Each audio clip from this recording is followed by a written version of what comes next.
Nanti sembahyang itu kita tuh menerima tentang takdir hidup ini dan takdir alam, itulah sembahyang. Dan kita harus bisa mensikapi. Maka kalau sudah benar-benar panas, caranya nggak kepanasan gimana? Ya berteduh, itulah sembahyang.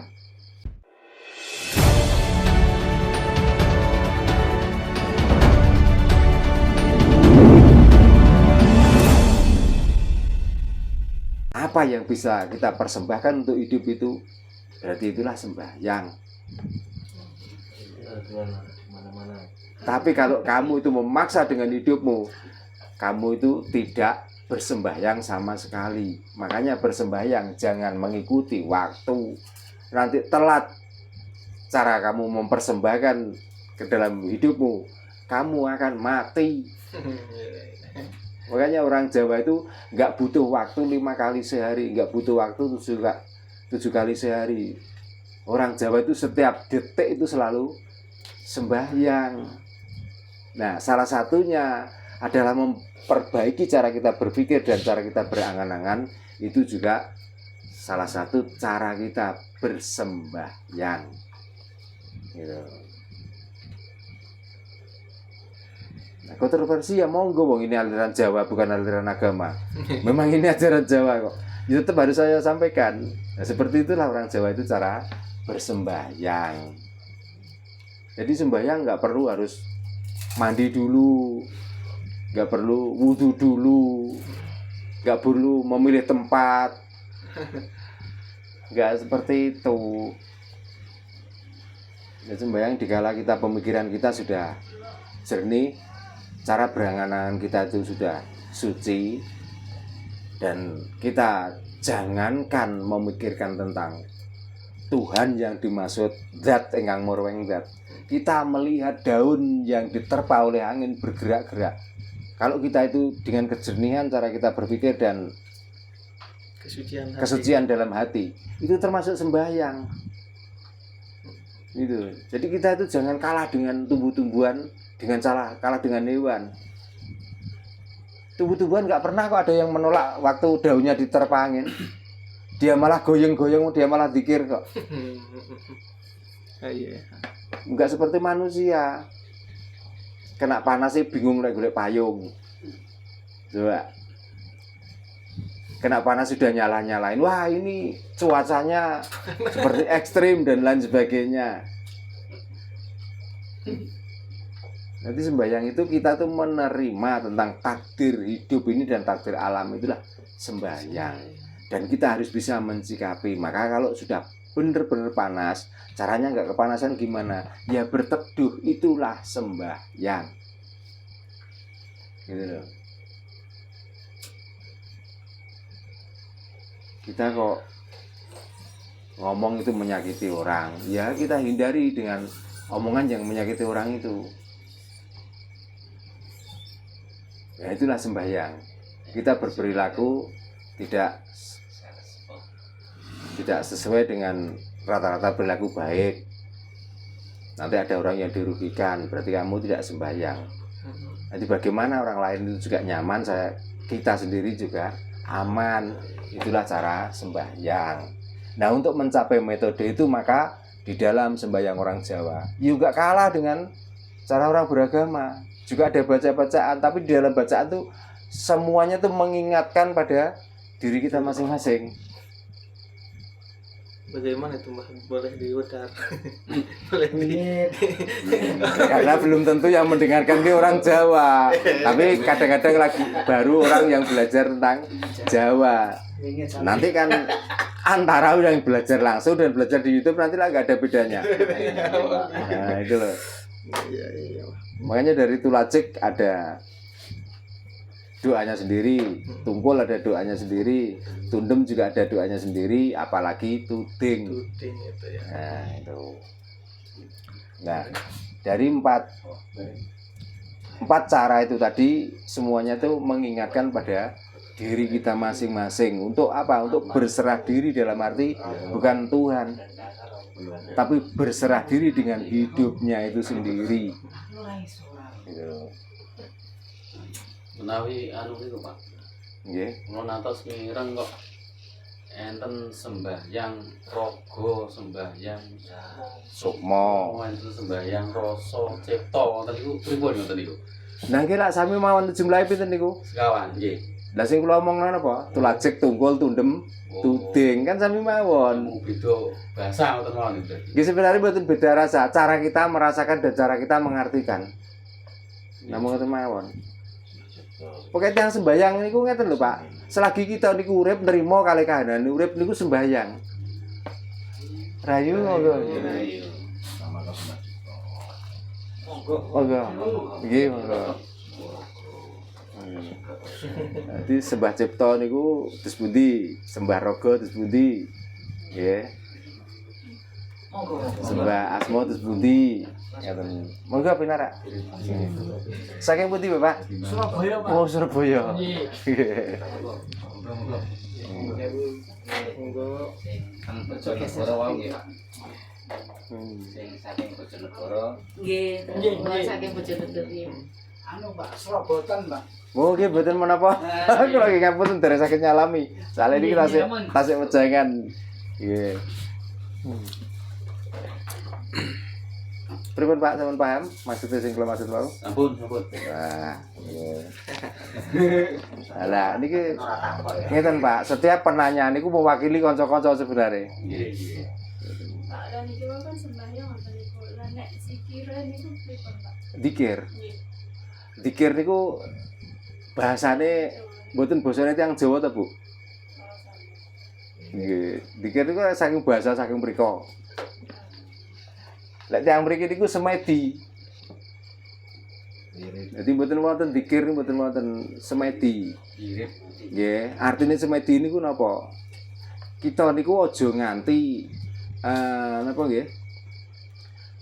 Jangan pernah basa gawukan ya apa? Jangan pernah heranan dengan situasi itu. Kita terima dengan senyuman. Medi. Apapun yang terjadi kita jangan pernah takut. Karena itu semua sudah kodrat. Kodrat hidup dan kodrat alam. Mas bisa.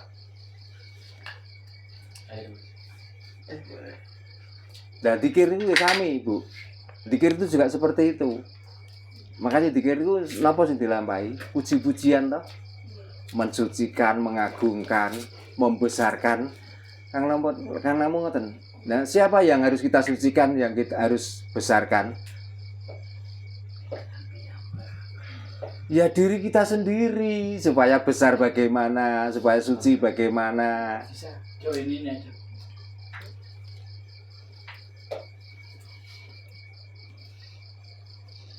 Nah singgarai kan niku, setiap kita itu mengucapkan bacaan niku seolah-olah bacaan niku untuk Tuhan yang dimaksud Allah niku. Nah iki lak salah kaprah. Napa nggih ngoten niku carane ngomong kali pangeran niku? Kira-kira wong pun jelas dateng agama maaf ya masuk ke agama lagi. Karena tadi ngomong dikir berarti itu ada urutan dengan agama. Laisa kamislihi sayun. Janganlah kamu membayangkan rupa apalagi bahasanya.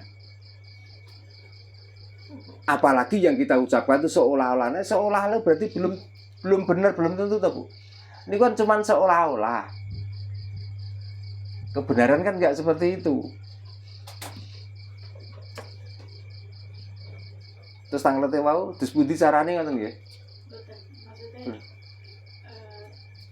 Maksudnya persamaan kalau di Islam itu zikirnya caranya begini, kalau Jawa. Kalau di Jawa. Ya, kalau di Jawa niku metode untuk semedi diawali dari heneng. Apa heneng? Berdiam diri. Nah, yang kedua harus hening. Apa hening? Kita harus mensucikan pikiran dan hati. Setelah begitu, rasakan keluar masuk napas. Apakah bukan karena ini kita hidup itu? Berarti akan menuntun pikiran kita itu bening atau wening. Berarti ya itulah Tuhan. Itu tadi dikru Ini malah.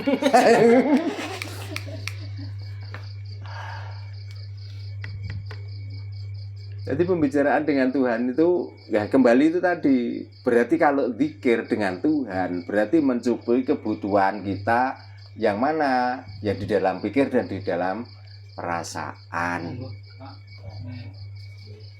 Ngaten.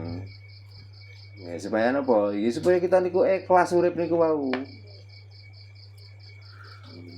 Makanya ngangge niki to. Dan suaranya masuk.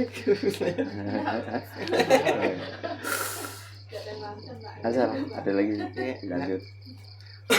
Ini mungkin masih jadi sedikit pertanyaan terakhir mungkin ya, soalnya Iya. durasi ini mau habis. Iya. Kalau Surya Alam masih ada dilanjut gak apa-apa. Iya. Nah, mungkin ini Mas ingin sedikit ingin mengulas tentang, kan tadi pas ditanyakan tentang sembahyang. Yang Iya. pertama itu sembahyang kita Mbah itu mengatakan mengadakan bancaan gitu kan Mbah. Nah, bancaan Iya. itu kan kita mungkin persepsi orang lain yang tidak tahu seolah-olah mengasih makan setan dan lain-lain. Iya. Padahal yang saya rasakan sekarang, saya bisa besar sampai saat ini itu karena memakan Karena makan. sembahyang itu, bukan memakan kertas begitu ya, mungkin Iya. sudah mati dari dulu. Iya. Nah, yang menjadi definisi tersebut itu kan Mbah, bahwasanya kita kan mencukupi kebutuhan. Iya. Nah, sedangkan yang saya tahu kebutuhan manusia itu tidak ada habisnya. Iya. Nah, untuk mengukur bahwa ini loh kebutuhan saya itu ini, bukan gengsi, bukan Iya. apa-apa. Nah, itu untuk menyadari itu apa itu Mas? Lah iya kan sudah sering saya jawab pesan. Hmm. Hidup ini untuk makan, apakah makan itu untuk hidup? Makan untuk hidup. Nah, kan berarti makan untuk hidup toh. Lah kalau orang itu kepingin semuanya terpenuhi berarti hidup ini untuk makan. Lah kenapa? Bancaan adalah metode cara kita bersembahyang. Dengan bancaan itu tadi, baik orang yang sudah kenyang ataupun orang yang masih lapar, dengan kebersamaan, mau enak nggak enak kita rasakan bersama. Dan setelah dimakan nanti akan disaring saripati dari zat makanan itu, dia juga akan menopang keberlangsungan hidup ini loh. Berarti apa yang diinginkan dari bancaan? Ya untuk menopang keberlangsungan hidup. Nah itu namanya sembahyang.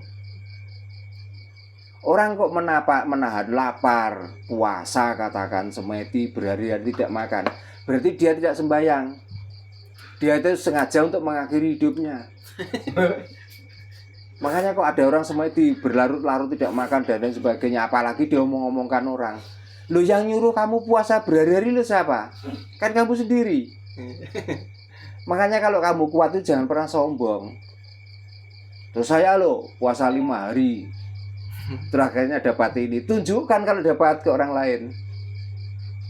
Tapi kan juga sama, orang yang melakukan seperti itu akhirnya juga pepesan kosong toh. Artinya apa? Artinya hanya untuk mengelabui orang lain yang tidak pernah melakukan itu, terus akhirnya ada sesuatu supaya minta tolong orang itu. Berarti tujuannya apa? Juga untuk memenuhi kebutuhan orang yang bersemedi, berzikir dan lain sebagainya. Larinya nanti juga sama. Kalau nggak kepengin dianggap pintar, ya berarti dia itu mau belajar dukun, gitu loh.